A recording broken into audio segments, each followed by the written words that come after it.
Oh, hey, son. Vicky and Jessica brought Bree over to preschool. They asked me to look after Chloe. Man, these things are great. Wish we'd had them when you were a kid. Aw.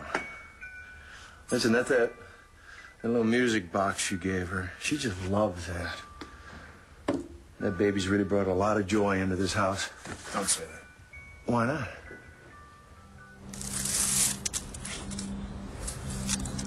You have peace, baby? How can you be? You don't even have the right name on your headstone. Natalie? Coffee. Okay, sure. Come on, what's going on? What do you mean? Well, look, something's got you all tied up in a knot at a time in your life when you should be feeling pretty happy. You know, you can trust me. Okay. Dad, what if you knew something that could change a whole lot of people's lives? What are you saying? You got another secret? What are you doing here? I just came by to see the baby and saying a prayer for her. Oh. Thank you. Are those, yours? Did you leave those here? Oh, yeah. I used to come every day. Now it's more like once a week. I'm sorry, Marcie. No, it's not your fault. Everybody keeps telling me it's going to get better. And it has, in a way. I used to have this same dream every night that Hope hadn't died. She was healthy and she was happy and we were together. Then I wake up, of course, and I have to face another day without her. And I still do have that same dream, but at least it's not every night anymore. Well, You dream about Star's baby still being alive? Sometimes. I know that she's gone, Natalie, I do, and I'm learning to live with that. But yeah, I still get up on some days and I think she's going to be in that crib. And on those days, Michael has been just wonderful. Michael? He's back? You two? We were together. It's funny, you know, all those plans I had to adopt Star's baby and it drove us apart. Losing her brought us back together again. Yeah, Marcie, I'm really glad that something good happened for you out of all of this. Yeah. And then I realized that I'm really very lucky, you know. I'm healthy. I have a wonderful husband. I have great friends. I still have a good life. That's great. When I saw Jessica the other day, it made me think about how much she must, you know, be going through the same things. What do you mean? Well, she's trying to accept the loss of her husband. And I imagine that Chloe and Bree are doing for her what Michael's done for me.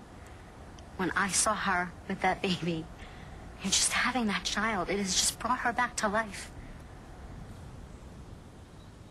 Look, you know, the last time you tried to keep a secret, things did not go very well.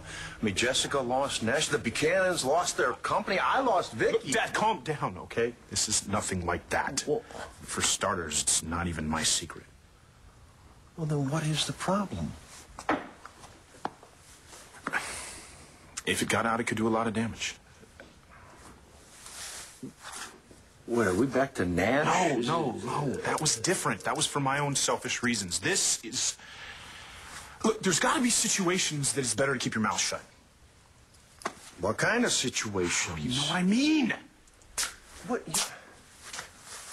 You mean like if you know that somebody's cheating on their spouse, you might as well stay out of it? Or, I mean, is that what you're talking about?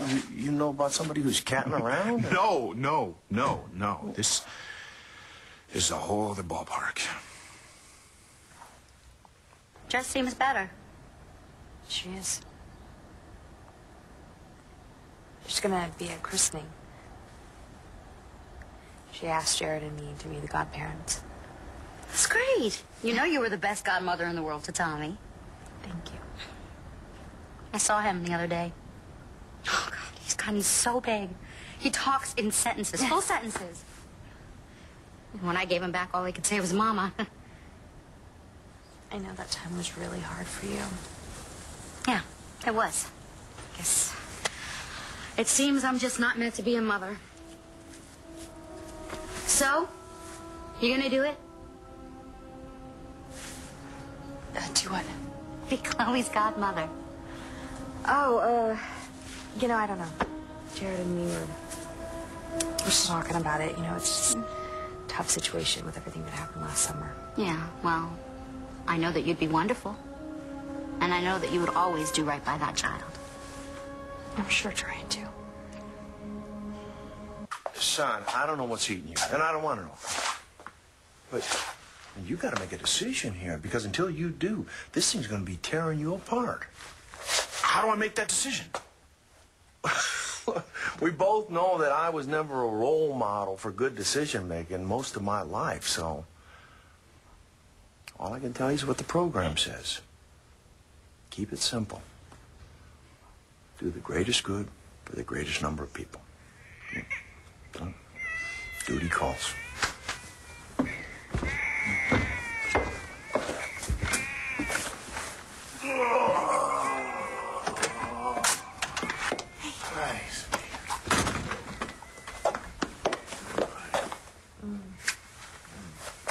So what are you up to? Oh, just trying to solve our dilemma. Yeah, me too. Come up with anything? Maybe.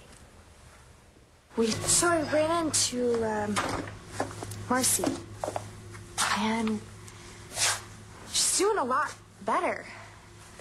She and Michael got back together. Oh, that's great. Yeah. I think that she's made peace with losing the baby. And if Jessica loses Chloe now, she might not survive. She could fall apart. And, Literally. And Bree would lose her mother.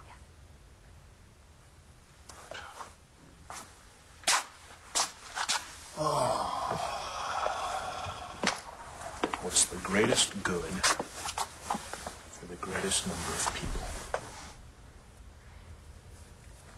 I just keep thinking, Star was too young to have a baby. She was giving her up for adoption. And now that Marcie seems to be making peace with her loss.